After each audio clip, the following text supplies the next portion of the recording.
السلام علیکم ورحمۃ اللہ نحمدہ ونصلی علی رسولہ الکریم اما بعد فاعوذ باللہ من الشیطان الرجیم بسم اللہ الرحمن الرحیم رب اشرح لی صدری ویسرنی امری واحلل عقدۃ من لسانی یفقہوا قولی۔ باب المجاہداتی یعنی مجاہدے کا بیان، بہت زیادہ کوشش کرنے کا بیان، اور اس میں ہم حدیث پڑھ رہے تھے۔ آج حدیث نمبر 106 پڑھنی ہے، اور اس سلسلے کی جو کہ 12ویں حدیث ہے۔ حدیث پڑھ لیتے ہیں۔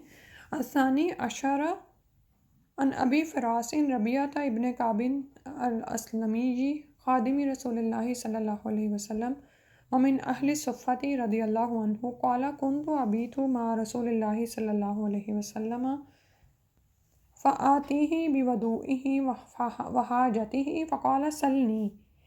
حضرت ابو فراس ربیعہ بن کعب اسلمی رضی اللہ عنہ سے روایت ہے، جو رسول اللہ صلی اللہ علیہ وسلم کے خادم اور اہل صفہ میں سے ہیں۔ یہ بیان کرتے ہیں کہ میں رسول اللہ صلی اللہ علیہ وسلم کے پاس رات گزارتا تھا، تو میں آپ کو وضو کے لیے پانی اور ضرورت کی کوئی اور چیز لا دیتا۔ اب یہاں پر دیکھیں بوضوئہ کے الفاظ آ رہے ہیں۔ وضو کا مطلب ہوتا ہے وضو کے لیے پانی کا برتن لانا، برتن وغیرہ، یعنی کہ اس کا اسم ہے یہ۔ اور وضو جب یہ دمے کے ساتھ آتا ہے تو وہ فعل ہے، یعنی وضو کرنا۔ فقال سلنی، تو نبی صلی اللہ علیہ وسلم نے ایک دن فرمایا کہ مجھ سے سوال کر لو، یعنی مجھ سے کچھ مانگ لو۔ فقلت، تو میں نے کہا اسألک مرافقتک فی الجنتی، میں جنت میں آپ کی رفاقت چاہتا ہوں۔ سبحان اللہ، سوال بھی جو کیا تو دنیا کا کچھ نہیں مانگا، جنت میں رسول صلی اللہ علیہ وسلم کی رفاقت مانگی۔ فقالا او غیر ذالکا، تو نبی صلی اللہ علیہ وسلم نے فرمایا اس کے علاوہ کچھ اور؟ قلت، میں نے کہا ہوا ذاکا، کہ بس یہی ہے۔ آپ صلی اللہ علیہ وسلم نے فرمایا قال فإنی علی نفسک بکثرۃ السجود، رواہ مسلم، کہ تم سجدوں کی کثرت کے ساتھ اپنے لیے میری مدد کرو، یعنی جو خواہش، جو تمنا تم نے مجھ سے کی ہے، اس کے لیے کثرت سے نوافل پڑھو، اور اس طرح اپنی اس خواہش کی تکمیل میں میری مدد کرو، کیونکہ میری دعا کے ساتھ تمہارا عمل مل جائے گا تو اس سے بڑی تقویت پہنچے گی۔ سبحان اللہ، مسلم کی روایت ہے۔ اور یہاں سے ہمیں کافی چیزیں پتہ چل رہی ہیں۔ آپ یہ دیکھیں کہ صحابی رسول ہیں، اور اللہ کے رسول صلی اللہ علیہ وسلم کی خدمت کے لیے تیار ہیں، رات کو اٹھے ہیں اور آپ کو جو ہے وضو کا پانی لا کے دیتے، اور یہ اصحاب صفہ میں سے ہیں، خادم رسول ہیں اور اصحاب صفہ میں سے ہیں۔ صفہ کیا ہے؟ مسجد نبوی کے آخر میں ایک چبوترا تھا، اسے عربی میں صفہ کہتے ہیں۔ یہ اسلام کی اولین اور ابتدائی درسگاہ تھی، جس کے استاد معلم انسانیت محمد رسول اللہ صلی اللہ علیہ وسلم تھے۔ وہ فقراء و مساکین جو آپ سے علم دین حاصل کرتے تھے، اسی چبوترے میں اپنا وقت گزارتے تھے۔ تو اس حدیث نے عمل اور اتباع سنت کی اہمیت واضح کر دی ہے، ٹھیک ہے، کہ رسول اللہ صلی اللہ علیہ وسلم نے صحابی کو فرمایا کہ عمل کرو، یعنی سجدوں کی کثرت کرو تو میری رفاقت نصیب ہو، ٹھیک ہے۔ اور یعنی آپ نے ان کو یہ نہیں کہا کہ ٹھیک ہے تم تو میری شفاعت سے ہی بخشے جاؤ گے، بلکہ ان کو عمل پر ابھارا ہے۔ تو اللہ سے دعا ہے کہ ہمیں بھی یہ نصیب ہو، ہم ایمان لانے کے بعد عمل میں بھی رغبت کریں، عمل کرنے میں بھی۔ اور جو بات ہمیں پتہ چل رہی وہ یہ کہ صحابہ کی نظر میں آخرت کی ہی اہمیت تھی۔ مانگنے کی باری آئی تو مانگا بھی وہ جو آخرت ہی سے متعلق ہے، دنیا کا لالچ انہیں نہیں تھا، دنیا کا کوئی خیال نہیں آیا۔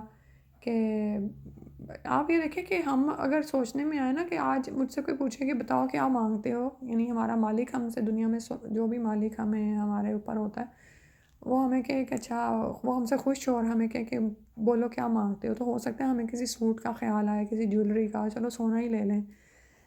تو لیکن یہاں پر کیا نظر آ رہا ہے، سبحان اللہ۔ تو یہ دراصل اسی لیے تو آپ یہ دیکھیں کہ صحابہ کا عمل کیسے بدل گیا تھا نا، کیونکہ آخرت پر نظر اتنی زیادہ تھی، یعنی وہ اتنی زیادہ آخرت فوکس تھے کہ ان کو خیال ہی اسی گھر کا رہتا تھا۔ وہ ہے نا کہ انبیاء کو بھی اللہ سبحانہ وتعالیٰ نے آخرت کے گھر کی یاد کے لیے چن لیا، ٹھیک ہے۔ تو اللہ سبحانہ وتعالیٰ ہمیں بھی یہ عطا فرما دے۔ حضرت ابو فراس ربیعہ بن کعب رضی اللہ عنہ راوی حدیث ہیں، کنیت ابو فراس ہے، ان کا شمار اہل حجاز میں ہوتا ہے۔ یہی وہ صحابی ہیں جنہوں نے نبی صلی اللہ علیہ وسلم سے کہا تھا کہ میں جنت میں آپ کا ساتھ چاہتا ہوں، تو اس پر جواباً نبی صلی اللہ علیہ وسلم نے فرمایا تھا اور انی علی نفسی کا بکثرت السجودی، اصحاب صفہ میں سے ہیں، سفر و حضر میں رسول اللہ صلی اللہ علیہ وسلم کے ہمراہ رہے، قدیم الاسلام صحابی ہیں، نبی صلی اللہ علیہ وسلم کے بعد بھی انہوں نے طویل عمر پائی، مدینہ منورہ میں 63 ہجری کو فوت ہوئے۔ اگلی حدیث پڑھتے ہیں، حدیث نمبر 107 ہے، اس سلسلے کی الثالث عشرہ 13ویں حدیث ہے۔ ان ابی عبداللہ، حضرت ابو عبداللہ ویقال ابو عبد الرحمن، اور کہا جاتا ہے کہ ابو عبد الرحمن، ثوبان مولا رسول اللہ صلی اللہ علیہ وسلم رضی اللہ عنہ، قال سمعت رسول اللہ صلی اللہ علیہ وسلم یقول، کہ میں نے سنا رسول اللہ صلی اللہ علیہ وسلم فرما رہے تھے، علیک بکثرت السجود، تم کثرت سجود کو لازم پکڑو، فإنک لن تسجد للہ سجدۃ الا رفعک اللہ بہا درجۃ، کہ تم جو بھی سجدہ کرو گے اللہ تعالیٰ اس کے ذریعے سے تمہارا ایک درجہ بلند کرے گا، وحط عنک بہا خطیئۃ، رواہ مسلم، اور ایک گناہ اس سجدے کی وجہ سے معاف کر دے گا۔ مسلم نے اسے روایت کیا ہے۔ تو سجدوں کی کثرت سے مراد یہاں پر نمازوں کا اہتمام ہے، کیونکہ آپ جانتے ہیں نا کہ عربی میں جز بول کر کل مراد لیا جاتا ہے، تو اور اس کے ساتھ فرائض کے علاوہ، فرائض تو پڑھنا ہی پڑھنا ہے، اب سجدوں کی کثرت کس میں ہوگی؟ نوافل میں، ٹھیک ہے، اور یہ کہ یہ بلندی درجات اور کفارہ سیئات کا ذریعہ ہیں۔ تو بعض اوقات یہ ہوتا ہے کہ ہم تہجد کے لیے اٹھتے ہیں تو ہم لمبی قرات کر رہے ہوتے ہیں، لمبی قرات بھی کرنی چاہیے، لیکن سجدوں کی کثرت تبھی ہوگی نا جب آپ بار بار نوافل پڑھیں گے، ٹھیک ہے، تو آپ یہ بھی کر سکتے ہیں کہ تھوڑا تھوڑا قیام کرتے کرتے 2 رکعتیں کر کے تو آپ اس کو بڑھا لیں، تو آپ یہ دیکھیں کہ پھر سجدوں کی کثرت بھی ہو جائے گی۔ ایک حدیث میں آتا ہے کہ ایک صحابی نے رسول اکرم صلی اللہ علیہ وسلم سے درخواست کی کہ میں جنت میں آپ کا ساتھ چاہتا ہوں، تو آپ صلی اللہ علیہ وسلم نے انہیں بھی کثرت نوافل کی نصیحت کی۔ راوی حدیث حضرت ابو عبداللہ ثوبان مولا رسول اللہ صلی اللہ علیہ وسلم ہیں، ثوبان بن بجدد بن جہدر مولا رسول اللہ ہیں، ان کی کنیت ابو عبداللہ یا ابو عبد الرحمن ہے۔ یہ سرات کے علاقے کے باشندے تھے، مکہ مدینہ کے درمیان ایک جگہ کا نام ہے۔ بعض کے نزدیک ان کا تعلق حمیر قبیلے سے تھا۔ تا دم زیست نبی صلی اللہ علیہ وسلم کے ہم رکاب رہے اور ہر طرح کی خدمت بجا لاتے رہے۔ ان کو نبی صلی اللہ علیہ وسلم نے خرید کر آزاد کیا تھا۔ رسول صلی اللہ علیہ وسلم کی وفات کے بعد شام میں رہائش پذیر رہے، شام سے حمص کی طرف نقل مکانی کر گئے، زندگی کے باقی ایام وہاں گزارنے کے بعد 54 ہجری کو وفات پائی۔ نبی صلی اللہ علیہ وسلم کے 128 فرامین کے راوی ہیں۔ اللہ سبحانہ وتعالیٰ ہمارا مرتبہ، ہمارا مقام بھی ان کے ساتھ لکھ دیں اور ہمیں یہ توفیق دیں کہ ہم ایمان لانے کے ساتھ ساتھ اعمال صالح کی طرف متوجہ ہوں اور انہیں کر گزریں۔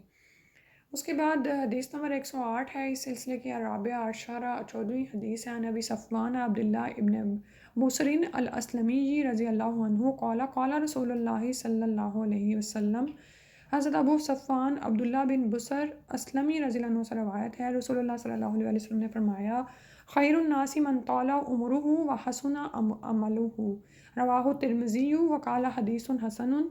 رسول صلی اللہ علیہ وسلم نے فرمایا سب سے بہتر وہ شخص ہے جس کی عمر لمبی ہو اور اس کا عمل اچھا ہو، عمر لمبی اور عمل اچھا۔ اسے ترمذی نے روایت کیا ہے اور کہا ہے یہ حدیث حسن ہے۔ اس حدیث سے ہمیں کیا پتہ چل رہا ہے کہ لمبی عمر ایک نعمت ہے، لیکن جب کہ وہ ایمان اور عمل صالح کے ساتھ ہو، اس کی ایمان اور عمل صالح کی توفیق کے ساتھ ہو۔ اس کے برعکس اگر جتنی زیادہ عمر ہوگی ایمان اور اعمال صالح کی توفیق نہ ملے تو ظاہر نعوذ باللہ گناہوں میں اضافہ ہوگا، تو عمر کی ایسی طوالت تو انسان کے لیے تباہ کن ہو سکتی ہے۔ تو انسان کی جو عمر اللہ اس کو عطا فرمائے تو اس کو چاہیے کہ اس کو نیکی کے کاموں میں صرف کرے، ٹھیک ہے، کیونکہ عمر بھی ایک نعمت ہے نا، لمبی عمر کا پانا بھی، تو اس نعمت کا احساس نہ کرنے والے خسارے میں رہیں گے۔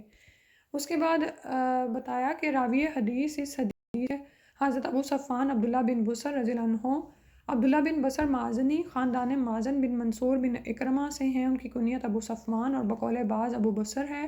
نبی صلی اللہ علیہ وسلم نے اپنا دست مبارک ان کے سر پر رکھ کر ان کو دعا دی تھی۔ یہی وہ صحابی ہیں جنہیں دونوں قبلوں یعنی بیت المقدس اور بیت اللہ کی طرف منہ کر کے نماز پڑھنے کا شرف حاصل ہے۔ 94 یا 100 سال کی عمر پا کر 88 ہجری کو حمص میں فوت ہوئے۔ شام میں فوت ہونے والے صحابہ میں سے آخری ہیں۔ ان سے تقریباً 50 احادیث کتب احادیث میں بیان کی گئی ہیں۔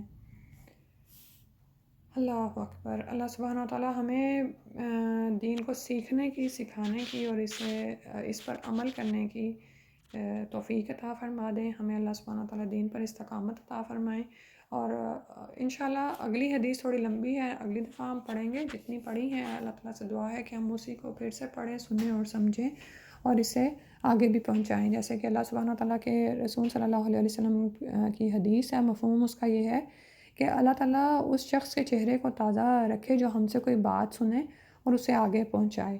اور آپ یہ دیکھیں کہ بعض اوقات جو آگے سننے والے ہوتے ہیں، یہ بھی نبی صلی اللہ علیہ وسلم کی بات ہی کا مفہوم ہے، حدیث کا مفہوم ہے کہ جو آگے سننے والے ہوتے ہیں وہ اس کو زیادہ یاد رکھنے والے ہوتے ہیں، ٹھیک ہے۔